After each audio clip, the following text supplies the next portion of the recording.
కుల బహిష్కరణ చేశారని ప్రజావాణిలో ఫిర్యాదు చేసిన దొంకని నరసింహులు మంజుల.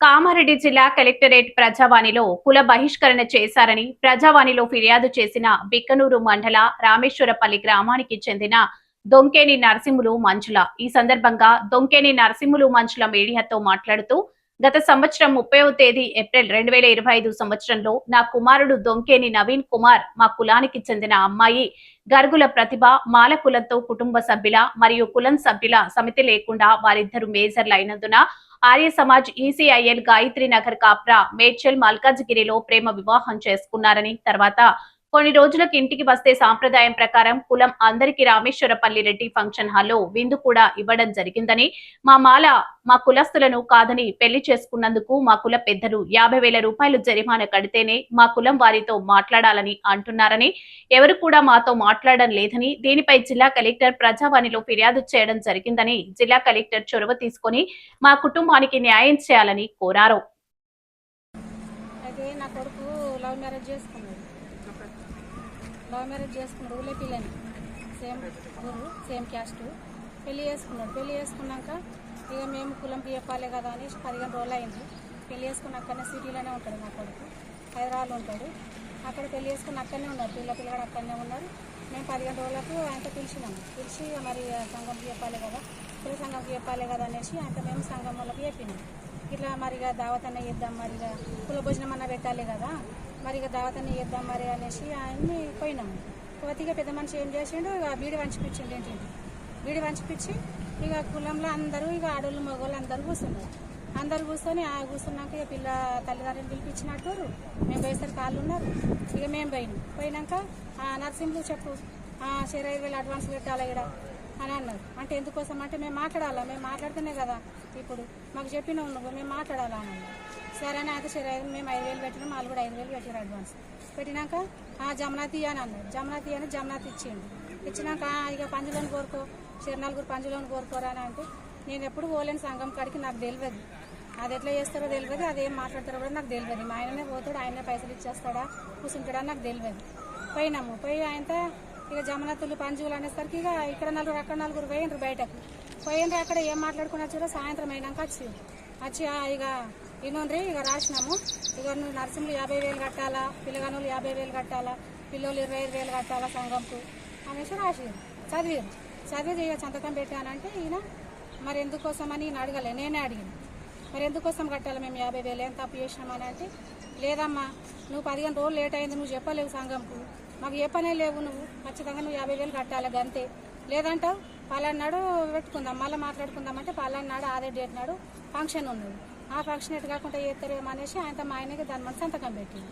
సంతకం పెట్టినాక ఇక మీకు 3 నెలల టైం ఇస్తున్నాం, 3 నెలల వరకు మీరు ఎప్పుడైనా కట్టచ్చు, 3 నెలల టైం ఇస్తున్నాం అని అన్నారు. సరే అని మేము అప్పటిదాకా వెళ్ళిపోయినాక సాయంత్రం ఆయనతో మా బావ కొడుకు ఏం చేసిండు, మా బాబు 2 కొడుకులు, పెద్ద ఆయన ఏం చేసిండు, మా చిన్న ఆయన గిట్ల వేసిరు, ఏమన్యాయం చేసిండు, ప్రతి ఒక్కరు హెల్ప్ తీసుకురు మా చిన్న ఆయనతో. ఏమన్యాయం చేసిండు అనేసి ఆయన క్లోజ్ ఫ్రెండ్తో మాట్లాడిండు, ఫోన్లో ఫ్రెండ్ కదనేసి మాట్లాడితే ఆయన ఏమన్నాడో మాకు తెలియదు, ఈయనైతే మాట్లాడిండు.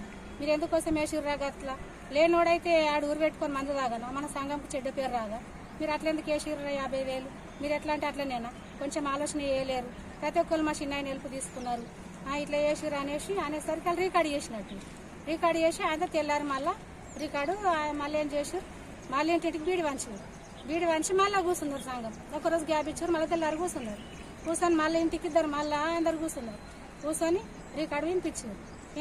ఏమున్నది ఆయన, అరేం చూద్దాం మీరు తర్వాత ఇంకేదన్నా ఎట్లా చేస్తారో చూద్దాం రా మీ సంగతి అని అంటే, మా సంగతి ఎట్లా చూస్తా అన్నావు నువ్వు, చలో నువ్వు కూడా మళ్ళీ అడ్వాన్స్ పెట్టు, మళ్ళీ జమనాతలి మళ్ళీ పంజులు మళ్ళీ 20,000 ఎంత అడ్వాన్స్ పెట్టుకున్నారు, ఆయనతో 1,000 రూపాయలు పెట్టించుకున్నారు. మళ్ళీ బయటకు పోయారు, మళ్ళీ మాట్లాడుకొని వచ్చి ఆయనకి 20,000 వేసుకొచ్చి, నువ్వు మాట్లాడినందుకు నీకు 20,000, నువ్వు మా సంగతి చూస్తాను నీకు 20,000 దండు అనేసి ఆయనకు దండి చేసి దండి చేసి మాకు ఖరాబ్ ఇంటికి పోయి సరే అని మళ్ళీ ఫస్ట్ పైసలు తీసుకొని పోతే తీసుకున్నారు. మాకు 3 నెలల టైం ఇచ్చినప్పుడు 3 నెలల దాకా చిట్టి పైసలు తీసుకోవాలి కదా, మరి తీసుకోలేరు. 2వ నెల పోయిండు, పైసలు తీసుకొని పోయిండు. నేను ఈయనతో ఏమన్నా మనం ఫంక్షన్ చేసినాం కదా, పైసలు బాగా ఖర్చు అయినాయి మనకు, మరి ఇక నువ్వు 2 నెలలు ఇంకా 2 నెలల వాయిదా అడిగి రాతో అని అనేసరికి పోయిండు. పోయి మరి చిట్టి పైసలు తీసుకొని మాకు ఇంకో 2 నెలల టైం ఇవ్వండి అంటే చిట్టి పైసలు ముట్టుకోలేరు, మాకు 2 నెలల టైం ఏం చెప్పలేదు. మాకేం మాట్లాడలేరు ఇక వాళ్ళు. ఇక సపరేదాకా ఇంటికి వచ్చిండి. ఇంటికి వచ్చి ఇక ఇట్లా అన్నారు అన్నట్టు సరే కాంతి మరి వాళ్ళు చిట్టి పైసలు ఎందుకు తీసుకోలేరు మరి కాంతి అనేసి సపరేదాకా ఉంటుంది. ఇక ఇట్లనే మొగలు బయటకు పోతారు కదా. బయటకు పోయిన దగ్గర ఇంతకుముందు వేరేటోళ్ళు వాళ్ళు సేమ్ ఇట్లనే లవ్ మ్యారేజ్ చేసుకున్నారు. ఆ పిల్లగాడు కడా రమేష్ అని వాళ్ళ కొడుకు పెళ్లి చేసుకున్నాడు.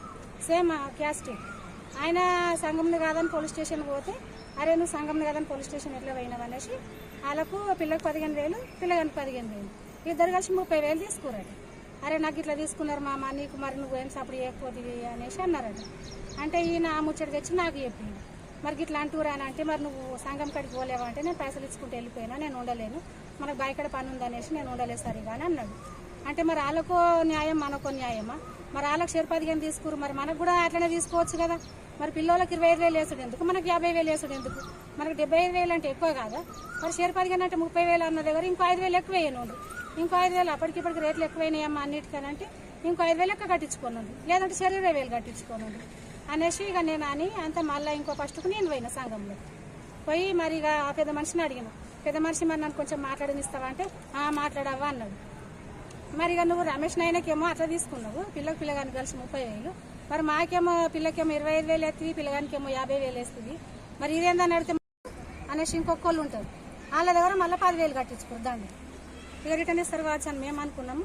వాళ్ళ దగ్గర రిటర్న్ మళ్ళీ 10,000 కట్టించుకునేసరికి ఇక ఫస్ట్ అయిపోయింది. తెల్లారి నేను మళ్ళీ పెద్ద మనిషి ఇంటికి పోయి నాయన అవుతాడు అయ్యి నాయన మరి ఇక మీరు అట్లాంటివి మరి మళ్ళీ ఎందుకు దండు కట్టించుకురే రిటర్న్ ఇస్తామని అన్నారు కదా మరి మళ్ళీ ఎందుకు దండు కట్టించుకురా అని అంటే లేదవ్వా అందరు ఒప్పుకుంటలేరు లేదు కట్టుడే అని అన్నాడు. అంటే మరి మీరు కట్టుడే అంటే నేను రమేష్ నేను ఎంత కట్టినా గంతే కడతాను అప్పటి నుంచి అదే మాట అంటున్నా ఇప్పుడు అదే మాట అంటున్నాను అంటే లేదు రమేష్కు నీకు పొంతన లేదు ఆయనకే నీకే అప్పటికిప్పటికి మస్తు పెరిగినాయి పైసలు అంటే 75,000 అవుతాయా 95,000 అవుతాయా పిల్లతో కలుపుకుంటే అంత అవుతుంది. మరి ఇప్పటికి వాళ్ళు 25,000 కట్టిరు కదా పిల్లలు మరి మేము 5,000 అడ్వాన్స్ పెట్టినాం కదా 30 నిండినాయి కదా మరి ఇంకో 5,000 కట్టించుకోరు కడతామంటున్నాం కదా మరి ఇక వాళ్ళకు ఒకటి న్యాయం మాకో న్యాయమా మీరు అట్లా కరెక్ట్ కాదే అని అంటే లేదు ఇగో నువ్వు ఇట్లా మాట్లాడకవా నువ్వు మిత్తితో కట్టాలి ఇక సంవత్సరం అవుతుంటే నువ్వు మిత్తితో కడితేనే కరెక్ట్ ఈ మిత్తితో తీసుకురాపో మధ్యలో కూర్చోవాలంటే నీకే ఖర్చు అవుతుంది ఫస్ట్ నాడు తీసుకొని రాపో మిత్తితో కట్టాలా 50,000 మిత్తితో కట్టాలా నువ్వు తీసుకొని రాపోమ్మని అన్నాడు. అంటే ఇక ఇట్లా అన్నాడని ఈయనకు చెప్తే మరి ఇక మిత్తితో అంటే ఇవే వెళ్తలేవు మనకు అవి ఎట్లా కడతాం అయినా మనం ఏం తప్పు చేసినామని కడదామని మేము అనుకొని ఊకున్నాక ఏమైంది మా ఇంటి పక్కకు ఒక ముసలి అనిపించింది అయితే ఆయన అయితే సావులకు పోదామని పోతే మీరు ఉంటే మేము ఉండము మీరు వెళ్ళిపోవాలి సావులకి అయితే మీరు అన్న ఉండరు మేము అన్న ఉంటాం అనేసి మమ్మల్ని సావులకి వెళ్ళగొట్టి శ్రీనివాస్ కడారి శ్రీనివాస్ పెద్ద మనిషి ఆయన చెప్పిండు ఇంకొక పిల్లగాంతో చెప్పిండు కడారి రమేష్ అన్నట్టు ఆయన వచ్చి లేదు మీరు వెళ్ళిపోమంటారు మీరుంటే వీళ్ళందరూ వెళ్ళిపోతారట అయితే మీరు అన్న ఉండరు మేమన్నా పోతామని అంటే లేదు ఇక అనేసి మేము సపరేట్గా ఊకున్నాం మాల పిల్లదే మాది అది ఇక అట్లా ఇలా కొట్టేసేసరికి మాకు బాధ అనిపించింది. మేము పెద్ద మనిషి ఇంటికి నేను ఒక్కదాన్నే పోయినా మా ఆయన రాలేదు పోయినప్పుడు నేను అన్నా మస్తు బతి మరి వాళ్ళతో సమానం కట్టించుకోరు నా పిల్లలను బలి చేయకూరి మా ఆయన ఏదన్నా ఉంటే ర్యాష్గా మాట్లాడతాడు డైరెక్ట్ మాట్లాడతాడు ఏదైనా తప్పు కనిపిస్తే ఇంకో నాడేనాడన్నా మీకు టైం ఉంటుంది కదా ఆ రోజు ఏనాడన్నా ఆయన మీద పగ తీర్చుకోండి కానీ నా పిల్లలను బలి అయ్యాకే నా కొడుకు ఏమనలేడు ఎవరిని ఏమన్నా అన్నాడా అంటే ఎవరిని ఏమనలేదవ్వా అన్నాడు. మరి ఎందుకే గంత కక్ష పెట్టుకున్నారంటే లేదవ్వా కట్టుడే నువ్వు కట్టాల ఖచ్చితంగానే అన్నాడు. నర్సింహుడు మా బావ కొడుకు మహేందర్ వెంకన్ మహేందర్ ఆయనను రాణిస్తలేరు సంఘంలోకి మమ్మల్ని రాణిస్తలేరు మీరు సంఘంలోకి అడిగే పెట్టద్దు మీరు 50,000 తీసుకుని వస్తేనే అడిగి పెట్టాలంటారు సంఘంలో లేదంటే మీరు పోలీస్ స్టేషన్ పోతారేమో కొనరి నేను ఇంట్లో కుటుంబంలో ఎంతమంది ఉన్నామో అంతమంది మస్తాము నువ్వు పోతా అనుకుంటున్నావేమవ్వా నువ్వు ఆడికి పోతే నేను తొట్టెల పిల్లల కాడికి ఎత్తుకొని వస్తాను కూర్చుంటాం పోలీస్ స్టేషన్ ముందట నువ్వు ఆడికినా పోతే అని ఇట్లా అన్నాడు పెద్ద మనిషి. మననే జిల్లా కలెక్టర్ గారి దగ్గరికి వచ్చి ఇక్కడ పిటిషన్ ఇచ్చినాం ఇక్కడైనా న్యాయం జరుగుతుందేమని వచ్చినాం సార్. అయినా జిల్లా కలెక్టర్ గారు మాకు న్యాయం చేయాలని కోరుకుంటున్నా మళ్ళీ మమ్మల్ని కులంలో మంచిగా అందరూ ప్రేమగా మాట్లాడాలి మాతో అందరూ కలుపుకొని ఉండాలి అదే సార్ ఇక్కడికి వస్తే న్యాయం జరుగుతుందని కలెక్టర్ గారి దగ్గరికి వచ్చినాం. ఫంక్షన్ చేస్తే అందరూ వచ్చిర్రు అక్కడికి ప్రతి ఒక్కళ్ళు వచ్చిర్రు భోజనానికి వచ్చిర్రు మంచిగానే వచ్చిర్రు కానీ ఈడ దండు కడతలేరు అనేసి మాకు ఇబ్బంది పెడుతున్నారు సార్. ఎందుకంటే మేము పేదవాళ్ళం కైకిలు చేసుకొని బతుకుతాం చేను ఉంది కొంచెం అంతా కానీ ఎడ్ల కట్ట బాగా అంచుకే ఉంది వర్షం పడితే మొత్తం కొట్టుకుపోతుంది ఏ సంవత్సరమైనా పంట సరిగా వస్తలేదు సార్ మాకు కట్టాలంటే బాగా ఇబ్బంది ఉన్నది వాళ్ళేమో మమ్మల్ని సంఘంలోకి రాణిస్తలేరు ఏ ఫంక్షన్కి పిలుస్తలేరు. మమ్మల్ని ఏమో సేవలకు కూడా రాణిస్తలేరు. మమ్మల్ని మా బావ కొడుకును మమ్మల్ని 2 ఇండ్లను పక్కకు పెట్టేసారు. తీర్మానం రాసినామా మీకు ఎందుకు మేము ఇది చేసినామని అంటారు. అడిగితే మీరు సంఘంలో కూడా రావద్దు అనేసి అంటారు సార్. బాగా ఇబ్బంది చేస్తారు వాళ్ళు. మాకు పల్లెటూరు వాళ్ళు ఎట్లుంటుంది సార్, బాధ ఉంటుంది. మాకు ఎవరైనా మాట్లాడకపోతే బాధ అనిపిస్తుంది. మాకు అంత స్తోమత లేదు సార్ కట్టాలని. మేము వ్యవసాయం చేసుకున్నా కానీ ఆ వ్యవసాయం పంట వేస్తే వస్తలేదు. యాసంగి పంట వేస్తే రాళ్ళవానకు పోతుంది 4-5 సంవత్సరాల కోలే. వాగంచికి మా చేను ఉన్నది. ఆ వాగచ్చి మొత్తం పంట పోతుంది. కానీ మాకు ఇబ్బంది అవుతుంది సార్. పైసలు కట్టాలంటే మా దగ్గర అంత స్తోమత లేదు, మేము కట్టలేకపోతున్నాం సార్. అందుకోసమే మేము ఇక్కడికి వచ్చినాం. ఇక్కడ న్యాయం చేయాలని వచ్చినాం సార్. కలెక్టర్ గారు మాకు న్యాయం చేయాలనేసి ఇక్కడికి వచ్చినాం సార్.